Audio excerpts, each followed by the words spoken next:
Have you ever wondered why you can sit down and meticulously map out a complex 5-year plan for your career, but then completely lose your mind and panic when you spot a tiny, harmless spider in your bathroom? I mean, it's a bizarre contradiction, right? Well, the answer to that little riddle actually lies in the very architecture of our brains. Welcome to This Explainer, where we're going to explore the fascinating blueprints of the human mind, looking at exactly how it was built over millions of years and how it's operating right this second. Okay, let's map out our journey. We'll be covering 1. 3 brains in 1. 2. The primal reptilian complex. 3. The emotional limbic system. 4. The rational neocortex. 5. Left versus right brain. And finally 6. The interconnected human mind. So, part 1, 3 brains in 1, the Triune Brain theory. Developed by Paul MacLean, he's a former director at the U.S. National Institute of Mental Health. This theory suggests our brain was actually built in 3 successive layers based entirely on our evolutionary needs. At the very bottom, starting around 248 to 206 million years ago during the Triassic period, we share our foundational brain structure with reptiles. Fast forward to the Jurassic period, roughly 206 to 144 million years ago, and we develop the mammalian brain layer. Finally, much more recently, between 55 and 24 million years ago, we developed the massive outer layer that we share with higher primates. It's kind of like having an archaeological dig right inside your skull. Moving right along to section 2, the primal reptilian complex, the foundation. Let's start deep in the foundation of your own head, with the absolute oldest part of this architecture. Consisting of the brainstem and the cerebellum, this primitive layer is perfectly symbolized by a lizard. And why is that? Well, because this part of your brain doesn't care at all about your career goals or your social status. It is strictly, intensely concerned with your actual physical survival. It's your primitive engine of self-preservation. So the really crucial point here is that this layer governs our most automatic, animalistic habits. It runs your breathing, your circulation, and your digestion completely on autopilot. And more visibly, it executes your fight or flight response. You know when you're gripping the steering wheel, heart absolutely pounding, surviving a horribly stressful traffic jam on pure instinct? Yep, that is your inner lizard taking over. Its behaviors are incredibly ritualistic and highly, highly resistant to change. Which brings us to section 3, the emotional limbic system, the interior decorating.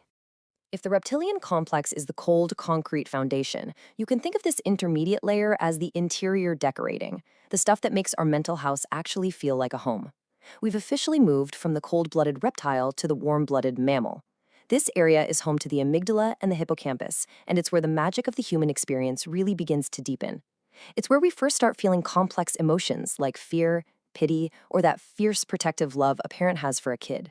This system right here is the exact reason why you associate a favorite summer song with a really powerful nostalgic memory.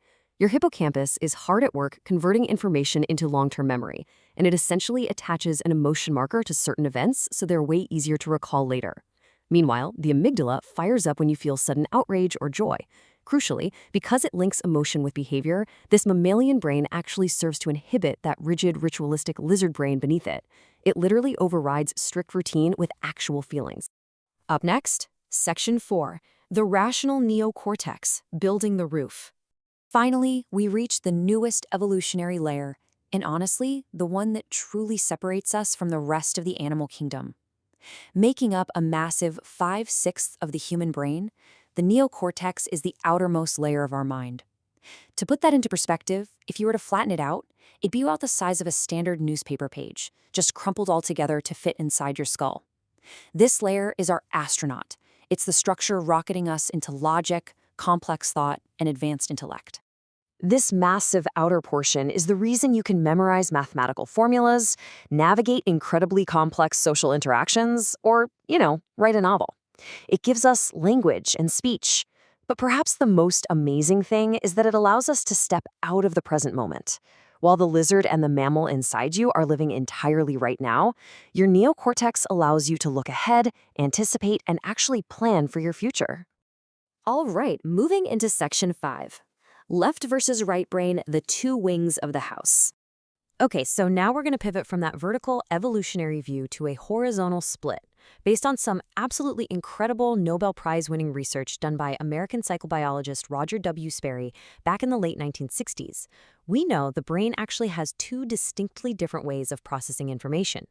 He essentially divided our newly built mental house into two highly specialized wings: usability and analytics on one side and design and creativity on the other.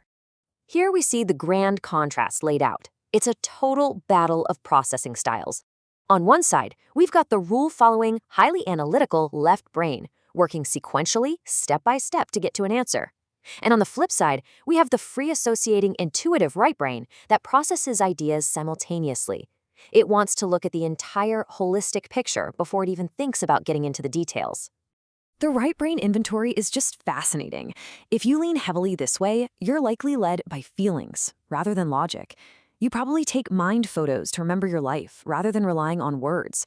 You might communicate vividly with hand gestures, have an absolutely terrible sense of time, and let's be real, you would rarely, if ever, bother to read an instruction manual before trying out a new gadget. You just jump right in. Now, on the flip side, the left brain inventory relies deeply on logic, spelling, and organization. If this is your dominant wing, you actively prioritize the rules. You love making lists, you're inherently punctual, and you build your understanding of the world by working up to the whole, piece by piece. You're also far more likely to remember a person's name than their face. And that brings us to our final part, Section 6, the interconnected human mind, the final synthesis. While breaking the mind down into distinct layers and separate hemispheres is super helpful for understanding the architecture, you aren't just a collection of isolated rooms. The reality of your brain is an extensive, brilliant two-way network of nerves that is constantly linking these pieces together. There's this ongoing communication between your thinking neocortex and your emotional limbic system. Each one profoundly influences the other to direct your voluntary actions. And this specific interplay, that's the true foundation of your unique individuality. Ultimately, it is entirely incorrect to assume you're just a lizard operating on instinct, a mammal acting on emotion, or a robot calculating the future. Nor are you purely left or right-brained. You are a deeply interconnected, dynamic network. What happens is that one particular focus simply takes temporary dominance depending on the situation, while the rest of your brain diligently works in the background to support it. So, as we wrap up this explainer, I want to leave you with a bit of a challenge. Observe yourself today. When you're checking your schedule, are you relying on your left neocortex? When you get a little defensive in a meeting, is your inner lizard taking over? Reflect on which part of your brain architecture is dominating your actions right now. Because the more you understand this incredible structure, the more you can master the fascinating interconnected machinery of your own mind. Thanks for joining me on this journey into the brain.